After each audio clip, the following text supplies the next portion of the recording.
ಒಂದು high drama ನಡೀತು. ಕಾಯುವಿಕೆ ಅಂತ್ಯ ಆಯಿತು. 34 ದಿನಗಳ ಬಳಿಕ ಪ್ರಜ್ವಲ್ ಅರೆಸ್ಟ್ ಆಗಿದ್ದಾರೆ.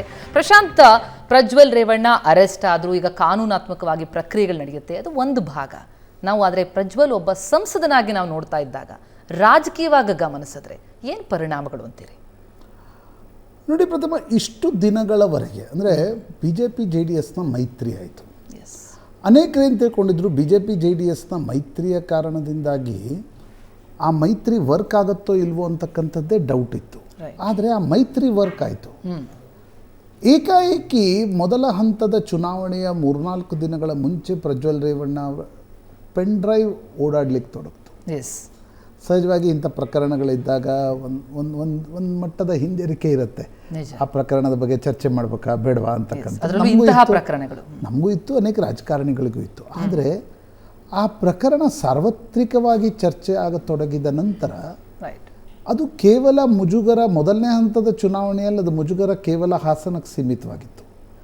ನಂತರ ಅದನ್ನು ಕಾಂಗ್ರೆಸ್ ಏನು ಮಾಡ್ತು ಅಂತಂದರೆ ಇಡೀ ದೇಶದಲ್ಲಿ ಚರ್ಚೆ ಆಗುವಂತೆ ಆ ಪೆನ್ ಡ್ರೈವ್ಗಳು ಹರಿದಾಡಕ್ಕೆ ತೊಡಗಿತು. ಎರಡನೇ ಹಂತದಲ್ಲಿ ಉತ್ತರ ಕರ್ನಾಟಕದಲ್ಲಿ ನೇಹಾ ಹಿರೇಮಠ್ ಪ್ರಕರಣ ಬಹಳ ಚರ್ಚೆ ಆಗ್ತಾಯಿತ್ತು. ನೇಹಾ ಹಿರೇಮಠ್ನ ಕೊಲೆ ಏನಿತ್ತು, ಹಾಡೆ ಹಗಲು ಫಯಾಜ್ ಅನ್ನುವ ಒಬ್ಬ ಆಕೆಯ ಕ್ಲಾಸ್ಮೇಟ್ ಸಹಪಾಠಿ ಕೊಲೆ ಮಾಡಿದ್ದು ಭಾಳ ಚರ್ಚೆ ಆಗಲಿಕ್ಕೆ ತೊಡಗಿತ್ತು. ಯಾವಾಗ ಪ್ರಜ್ವಲ್ ರೇವಣ್ಣ ವಿಷಯ ಮಾಧ್ಯಮಗಳಲ್ಲಿ, ಕನ್ನಡದ ಮಾಧ್ಯಮಗಳಲ್ಲಿ ಚರ್ಚೆ ಆಗಲಿಕ್ಕೆ ತೊಡಗಿತು, ನೇಹಾ ಹಿರೇಮಠ ಪ್ರಕರಣ ನಿಧಾನವಾಗಿ ಅದಕ್ಕೊಂದು ಟ್ರ್ಯಾಕ್ಷನ್ ಸಿಗಲಿಲ್ಲ, ಅದು ಸೆಟ್ ಬ್ಯಾಕ್ ಆಯಿತು. ನಂತರ ನೋಡ್ತಾ ನೋಡ್ತಾ ನೋಡ್ತಾ ದೇವೇಗೌಡರ ಮೊಮ್ಮಗ ಆದ ಕಾರಣದಿಂದ ಇಡೀ ರಾಷ್ಟ್ರೀಯ ಮಾಧ್ಯಮಗಳು ಅದನ್ನು ಎತ್ಕೊಂಡ್ವು. ಇಡೀ ದೇಶದಲ್ಲಿ ಚರ್ಚೆ ಆಯಿತು. ಸ್ವತಃ ಪ್ರಧಾನಮಂತ್ರಿ ಮೋದಿ, ಅಮಿತ್ ಶಾ ಅದಕ್ಕೆ ಉತ್ತರವನ್ನು ನೀಡಬೇಕಾಗಿ ಬಂತು. ಇಲ್ಲ, ನಮಗೂ ಆ ಪ್ರಕರಣಕ್ಕೂ ಸಂಬಂಧ ಇಲ್ಲ. ಅಮಿತ್ ಶಾ ಒಂದು ಹೆಜ್ಜೆ ಮುಂದೆ ಹೋಗಿ ಹೇಳಿದರು, ಕ್ರಮವನ್ನು ಕರ್ನಾಟಕ ಸರ್ಕಾರವೇ ತೆಗೆದುಕೊಳ್ಬೇಕಿತ್ತು, ನಮ್ಮ ಮೇಲೆ ಆ ಕ್ರಮ ತೆಗೆದುಕೊಳ್ಳಿ ಅಂತಕ್ಕಂಥದ್ದನ್ನು ಹೇಳ್ತೀರಿ. ಕರ್ನಾಟಕ ಸರ್ಕಾರ ಯಾಕೆ ಕ್ರಮ ತೆಗೆದುಕೊಳ್ಳಿಲ್ಲ? ನಾವು ಮಾತಾಡದಂತೆ ಈ ಇಡೀ ಪ್ರಕರಣ ಪೊಲಿಟಿಕಲ್ ಕಾರಣದಿಂದ ಹೊರಗಡೆ ಬಂದಿದ್ದು. ಇದು ಆ ಹಂತದಲ್ಲಿ ಯಾವುದೋ ಒಬ್ಬಳು ಸಂತ್ರಸ್ತೆ ಬಂದು ರೇವಣ್ಣ ವಿರುದ್ಧ ಕಂಪ್ಲೇಂಟ್ ಕೊಡೋದು, ಪ್ರಜ್ವಲ್ ರೇವಣ್ಣ ವಿರುದ್ಧ ಕಂಪ್ಲೇಂಟ್ ಕೊಡೋದು ನಡೆದಿರಲಿಲ್ಲ.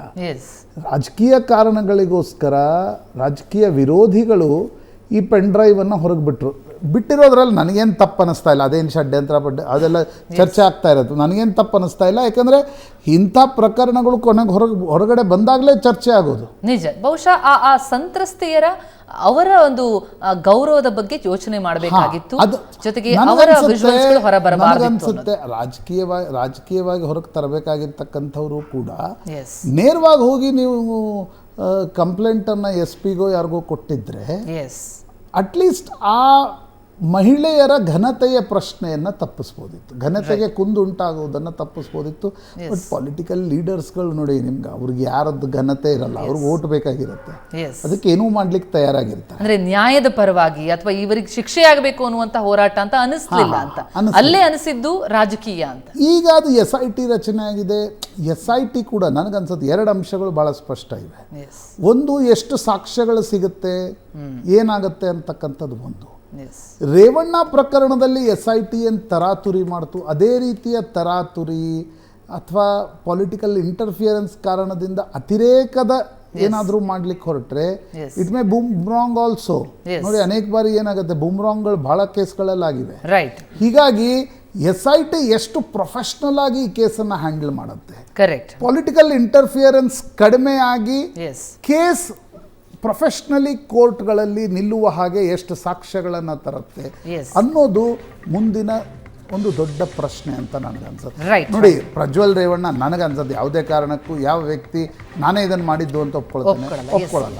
ಆದರೆ ಸರ್ಕಮ್ಸ್ಟೆನ್ಷಿಯಲ್ ಎವಿಡೆನ್ಸಸ್ಗಳೆಷ್ಟಿವೆ, ಟೆಕ್ನಿಕಲ್ ಎವಿಡೆನ್ಸ್ಗಳೆಷ್ಟು, ಈ ಪ್ರಕರಣ ಹೊರಗೆ ಬಂದಿದ್ದು ಯಾಕೆ?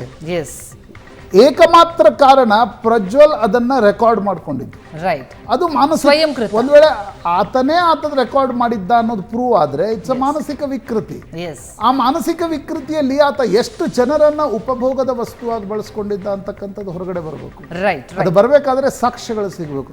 ಸಾಕ್ಷ್ಯಗಳು ಸಿಗಬೇಕಾದ್ರೆ SIT should work professionally. Yes, we hope so. Thank you so much Prashanth, ಸಾಕಷ್ಟು ಮಾಹಿತಿ ನೀಡಿದ್ದಕ್ಕೆ. ಎಸ್, ಈಗ ಕೇಸ್ ದಾಖಲಾಗಿದೆ, ಪ್ರಜ್ವಲ್ ಅರೆಸ್ಟ್ ಆಗಿದ್ದಾರೆ, SIT ವಶದಲ್ಲಿದ್ದಾರೆ, ಮುಂದಿನ ಕಾನೂನು ಪ್ರಕ್ರಿಯೆಗಳು ಸಾಗುತ್ತೆ. ಆದರೆ ಮುಂದೆ ಆಗಬೇಕಾಗಿರುವಂತಹ ಕೆಲಸ ಬಹಳ ದೊಡ್ಡದಿದೆ.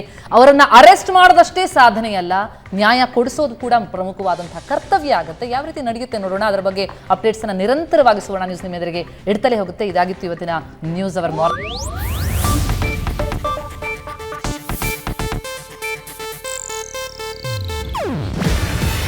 ಇದು ಏಷ್ಯಾನೆಟ್ ನ್ಯೂಸ್ ನೆಟ್ವರ್ಕ್ ಪ್ರಸ್ತುತಿ. ನೀವು ನೋಡ್ತಿದ್ದೀರಾ ಏಷ್ಯಾನೆಟ್ ಸುವರ್ಣ ನ್ಯೂಸ್.